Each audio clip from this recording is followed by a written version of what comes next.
En 2013, la WWE est dirigée par Vince McMahon. Vous le savez sûrement, c'est lui, aux côtés de quelques auteurs, qui prend à l'époque toutes les décisions concernant le résultat des matchs ou la direction que prennent les histoires qui nous sont racontées. Et si parfois, le fait d'avoir le soutien de cette équipe créative peut propulser la carrière de certains catcheurs vers les sommets, la vie d'un seul homme peut également la détruire ou en tout cas la faire chuter bien bas après avoir gravi les échelons jusqu'au titre de champion du monde. Et dans l'histoire d'aujourd'hui, on va voir que c'est particulièrement le cas. Il est l'heure pour nous de revenir sur le jour où Dolph Ziggler est devenu champion du monde et la manière dont son règne a été détruit. Si vous êtes prêts pour revenir sur l'échec de Dolph Ziggler en tant que champion du monde, alors n'oubliez surtout pas que le bouton like et s'abonner, eux, ne méritent assurément pas ce titre-là, donc faites-leur bien savoir. Et maintenant que c'est fait, on peut revenir sur le jour où Dolph Ziggler a enfin atteint les sommets et sur l'échec qui s'en est suivi. Pour parler de cet événement, il faut d'abord rapidement parler de Dolph Ziggler en général. Évidemment, je dédierai une vidéo pour l'intégralité de sa carrière, mais pour aujourd'hui, ce qu'il est important de comprendre, c'est que durant tout son parcours à la WWE et un petit peu à la manière de Jeff Hardy, le gars a toujours été regardé de haut. Malgré un immense talent dans le ring et au micro, on voyait bien que les officiels n'avaient clairement pas de gros projets pour lui, et contrairement à Jeff, il n'était pas universellement acclamé par les fans à la base. Alors bien sûr, une grande partie des gens reconnaissaient son talent, mais avec un personnage de heel et de catcheur arrogant, il ne faisait pas l'unanimité, et il nous semblait alors impossible de le voir au sommet avec un titre de champion. Et pourtant, arrivé en 2011, tout va changer. Associé à Vickie Guerrero, on sent que la WWE a de grands projets pour lui, puisqu'on peut citer de très grands noms qui ont été accompagnés par elle, notamment Edge, multiples fois champion du monde, ou encore Eric Escobar. Bah quoi, vous êtes pas d'accord avec moi? Non, en vrai, on sent vraiment qu'à ce moment-là, Dolph Ziggler commence à venir sur le devant de la scène du côté de SmackDown avec son personnage solo aux côtés de Vickie, et ça ne va pas tarder à payer pour lui. Début 2011, il se lance en rivalité contre le champion du monde poids lourd Edge, et on sent alors que son heure approche peut-être. Ziggler aura donc plusieurs affrontements contre le champion du monde qu'il perdra jusqu'à ce que Vickie Guerrero décide de bannir le Spear, empêchant Edge d'utiliser sa prise fétiche pour remporter ses matchs. Le champion utilisera tout de même cette prise dans un match contre Dolph Ziggler pour repartir avec la victoire et conserver sa ceinture, mais puisqu'il venait d'utiliser une prise interdite, Vickie Guerrero le licenciera et dès la semaine suivante, Dolph Ziggler aura une très bonne surprise.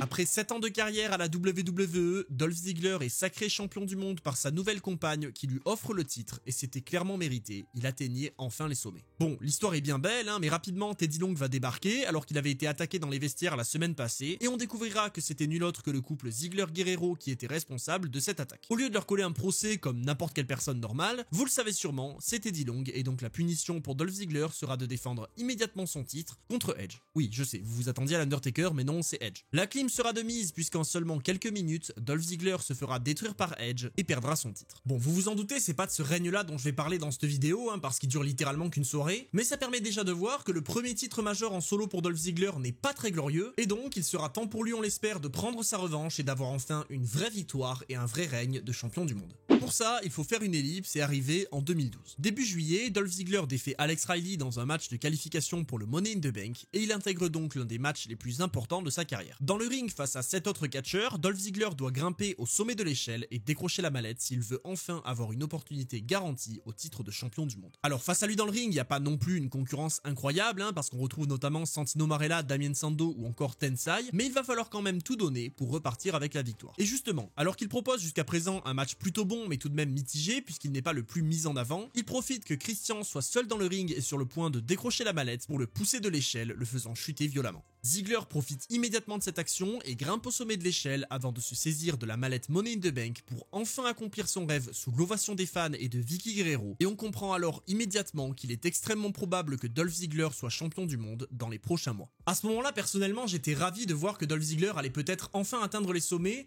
mais on verra à la fin de la vidéo que ce qui se passait dans les vestiaires, c'était bien différent. Le soir de sa victoire, Dolph Ziggler veut capitaliser immédiatement sur cette opportunité et il tente alors d'encaisser sa mallette pour affronter le champion, mais il se fait immédiatement calmer par Alberto Del Rio qui l'empêche d'aller au bout de son action. Heureusement, puisque la cloche n'a pas sonné, Dolph Ziggler détient encore sa mallette et il peut donc prendre son temps pour l'utiliser. Pourtant, on dirait qu'il n'a pas vraiment envie d'attendre puisque dès le SmackDown suivant, il va réessayer, mais cette fois-ci, c'est Rey Mysterio qui l'en empêchera et Mr. Money in the Bank ira donc s'attaquer à d'autres histoires. Il entrera en rivalité face à Chris Jericho et lors d'un épisode de Raw, les deux hommes vont s'affronter avec en jeu la mallette de Dolph Ziggler. Heureusement pour lui, il remporte le match et ne perd donc pas sa mallette, mais on sent quand même qu'il est en danger et il a donc tout intérêt à utiliser son contrat le plus vite possible. En plus de ça, il se lance en rivalité face à John Cena et la mallette est à nouveau remise en jeu dans un TLC match lors du pay-per-view du même nom et face au visage de la WWE, la mallette de Dolph Ziggler est plus en danger que jamais. Pourtant, il va obtenir ce soir-là du soutien inattendu de la part de AJ Lee qui était associé avec John Cena mais qui lui coûtera le match, permettant à Dolph Ziggler de conserver sa mallette, et il venait là de se trouver une nouvelle manageuse qui allait certainement l'emmener vers les sommets. Quittant Vicky Guerrero pour s'associer avec AJ Lee, Dolph Ziggler est également rejoint par le buffle Biggie Langston, et ça y est, on sentait clairement que son moment arrivait. Dolph Ziggler était bien entouré et il allait enfin exploser et atteindre les sommets. Il tente à nouveau d'encaisser sa mallette lors du Raw du 18 février après une défaite contre le champion et une attaque de Biggie sur celui-ci, mais cette fois-ci, c'est Ricardo Rodriguez qui va s'emparer de la mallette et fuir avec pour empêcher Dolph Ziggler d'aller au bout de son action. On voit donc que Dolph Ziggler, même s'il est Mr Money in the Bank et qu'il a donc un match de championnat garanti quand il veut, il galère un petit peu, et même si on a l'habitude de voir les Mr Money in the Bank enchaîner les défaites parce qu'ils ont un règne garanti à la fin, à ce moment-là, on commençait à douter un petit peu et on n'était pas sûr qu'il allait réussir l'utilisation de sa mallette. Parce que c'est important de noter que si jusqu'en 2012, le détenteur de la mallette avait systématiquement réussi à devenir champion, depuis l'échec de John Cena cette même année, on pouvait se dire que Dolph Ziggler recevrait peut-être le même sort. Le show-off se dirige donc vers WrestleMania, toujours détenteur de la mallette, mais si on espérait le voir l'utiliser sur la plus grande scène du monde, on va vite déchanter puisqu'il perd son match par équipe contre Team Elno et on ne le reverra plus de la soirée.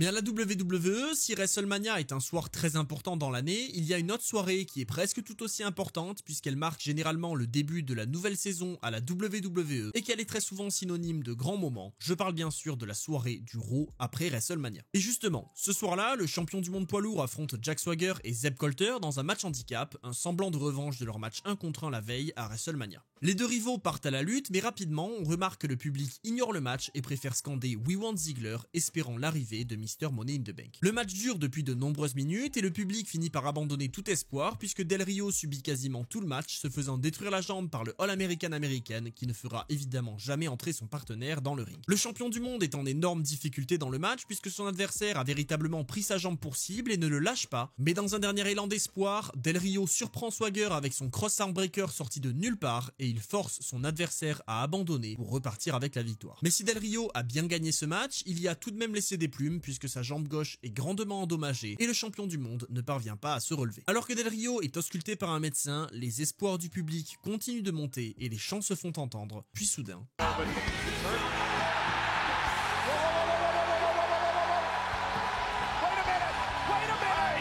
Sous l'explosion absolument incroyable de la salle, Dolph Ziggler fait son entrée avec la mallette Money in the Bank et encaisse enfin son contrat. Cette fois-ci, l'annonce officielle est faite, il n'y a plus de retour en arrière possible pour le show-off, le moment le plus important de sa carrière, c'est ce soir, et il se doit de repartir avec le titre. Del Rio peine à tenir debout, mais l'arbitre sonne tout de même la cloche, et c'est parti. Ziggler se jette sur son adversaire comme un prédateur sur sa proie, et l'ambiance est électrique. Les chants Ziggler se font entendre alors que le challenger envoie son Famouser, mais Del Rio se dégage. Dolph ne lâche pas son adversaire, mais alors qu'il s'élance à pleine vitesse, le champion l'esquive et Ziggler s'écrase sur le coin avant de manger un énorme enziguri. Sous les huées de la foule, Dolph Ziggler couvre son adversaire, mais la salle explose de nouveau alors que Mr Money in the Bank se dégage. AJ Lee et Biggie sont extrêmement tendus à l'extérieur du ring et espèrent comme tous les fans que Ziggler va créer l'exploit, mais Del Rio veut en finir, il envoie son cross-arm breaker. Cette prise de soumission est extrêmement douloureuse et Ziggler ne va pas avoir d'autre choix que d'abandonner s'il ne trouve pas rapidement une solution. Et justement, grâce à son intelligence, Ziggler s'en prend à la jambe blessée de Del Rio pour forcer celui-ci à lâcher la prise. La foule explose encore et Dolph attend son adversaire qui ne voit rien venir. Le zigzag est envoyé et enfin, 1, 2 et 3. L'Izod Center explose dans une ovation énorme alors que l'annonce officielle est faite. Dolph Ziggler vient de créer l'exploit et il est enfin champion du monde. C'est incroyable. Honnêtement, j'ai essayé de vous le retranscrire du mieux que j'ai pu, mais rien ne pourra vous faire vivre ce moment mieux que de le voir de vos propres yeux et je vous invite donc vraiment à aller voir ce match en entier.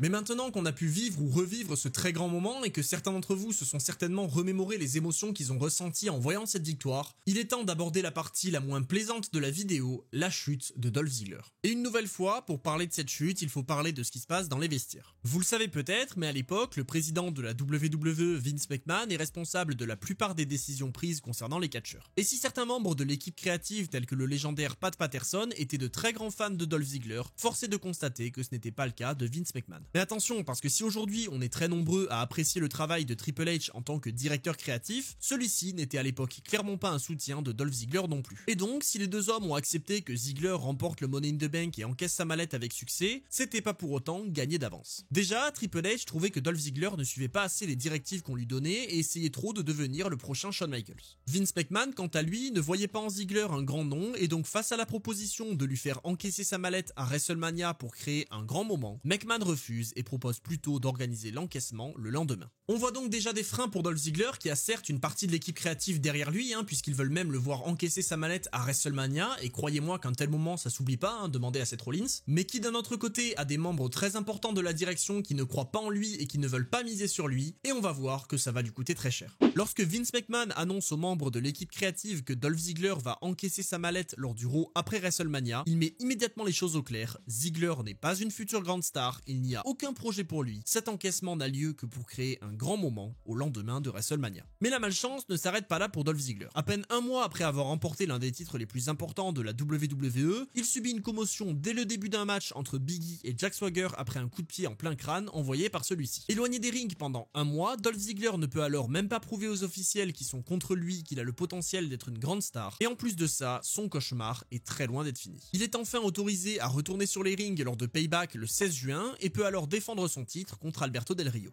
Mais si Vince McMahon avait clairement indiqué qu'il ne voyait pas en Dolph Ziggler le potentiel d'une star, son absence d'un mois n'avait clairement pas amélioré la situation et on craint alors le pire pour le show-off. Et pourtant, toujours acclamé et énormément soutenu par le public, Dolph Ziggler fait son entrée ceinture autour de la taille aux côtés de Edge et de Biggie Langston. Les chants Let's Go Ziggler accompagnent le show-off et peut-être va-t-il réaliser l'exploit de faire changer d'avis aux dirigeants de l'équipe créative. Mais malheureusement, Del Rio se concentre sur son crâne pendant tout le match, faisant sûrement résonner les mauvais souvenirs de cette commotion, et après l'expulsion de son partenaire Biggie Langston, Dolph Ziggler est décimé par Del Rio avec son Enziguri. C'est certainement le coup de trop, Ziggler est fini, et 1, et 2, et non, sous l'explosion de la salle à nouveau, le show-off lève l'épaule et les espoirs remontent. En plein milieu d'un match, un double turn est en train d'avoir lieu puisque la résistance et la persévérance de Ziggler finit de convaincre les quelques fans qui ne le soutenaient pas encore, alors que la violence de Del Rio fait fuir ceux qui le soutenaient. Et donc, sous une ovation générale, Dolph Ziggler revient et parvient à placer son zigzag de nulle part sous les cris de joie du public. Malheureusement, toujours victime des séquelles de sa commotion, le champion ne parvient pas à capitaliser et il déguste un super kick en plein crâne. Et cette fois-ci, c'est terminé. Dolph Ziggler vient de perdre son titre de champion dès sa première défense, et si celui-ci semble pleurer après le match, on imagine que ses larmes sont autant celles de son personnage que celles d'un homme qui, malgré toute sa persévérance et le soutien des fans, ne parviendra jamais à être vu comme une grande star par les officiels, ce qui a grandement freiné sa carrière.